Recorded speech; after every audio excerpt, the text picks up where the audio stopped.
Hi, my name is John Costa. Welcome to the Documentary Media Centre here at High Cross in Leicester. We've got a 6-week pop-up shop that's in partnership with the local charity Zinfia Trust.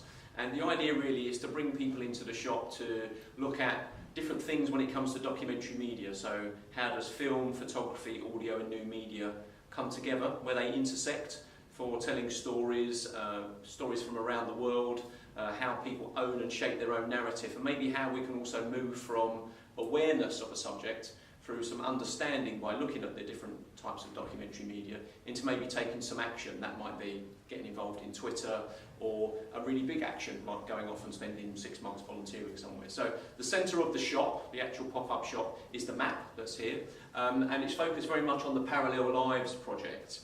And so what I've tried to do is create an archive, like a living archive or a library. The Documentary Media Centre is a registered small independent museum. And taking all of the documentary films that I've got, the books, the photographs, things like podcasts, and then looking at the new media elements where maybe not only things on YouTube, but how new media has allowed old archives to be digitised, so you get access to photo archives or to old recordings. And to look back, particularly things like National Geographics, to look back at how maybe sometimes issues have changed or haven't changed, and also with the issue around who do you trust to tell you the truth. It can be sometimes that, you know, if things are online, have they been manipulated, are they done in a certain way? So the idea really with something from sort of 1965 or a book from 2012 is kind of date stamped, if you like. And then the areas that I work and support documentarians is Latin America, which is basically Mexico downwards, West Africa, East Africa, South Asia and Southeast Asia. And what I'm doing at the moment is assembling like a travel book for each area. So we've got a few Central America and South America travel guides. And then for the 72 countries that are involved in the project is to try and find a travel guide for each area, so you've got something that you can refer to. If you're doing research, it tends to focus in on a particular issue. So I work with a lot of research groups at various universities to give them that context, which maybe puts it into a little bit of context or makes them understand a little bit more of the history. So at the moment, Nicaragua, Leicester's actually twinned with Masaya in Leicester, in Nicaragua, so for the last 30 years. So we're actually supported with a pop-up version of this shop. Their 30th anniversary event, really looking at some of their old photography and archive stuff, and that's good.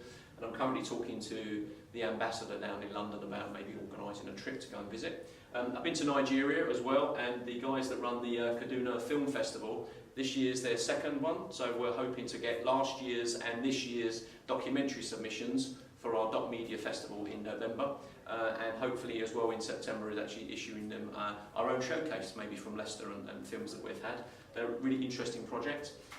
In Kenya, off to Kenya later on in the year, working with a colleague out there, John Wambugu, to actually set up a library and a safe study space in one of the slums there, to give people some opportunities. He's very good at what he does, and so looking forward to going out and supporting that.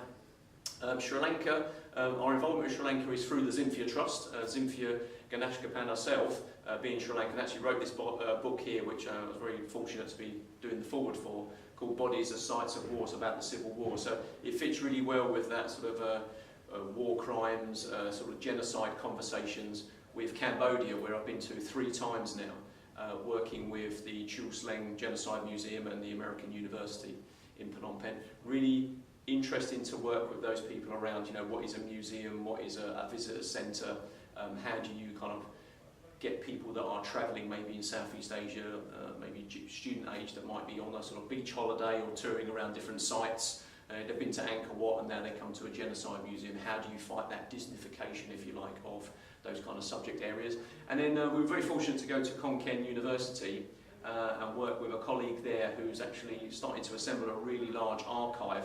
So Doc Media Centre, we're sponsoring the documentary part of that, so I hope to visit again and look at those things. So as we kind of move forward with the project, the idea is to find documentarians in all those areas that will submit documentary media content, which we can showcase in Leicester through the Doc Media Festival, but then also hopefully organise a Doc Media Festival for them. So that's kind of the long-term plan, and I've got some very supportive documentarians and academic colleagues with that as well. So that's the idea behind having a 6-week shop.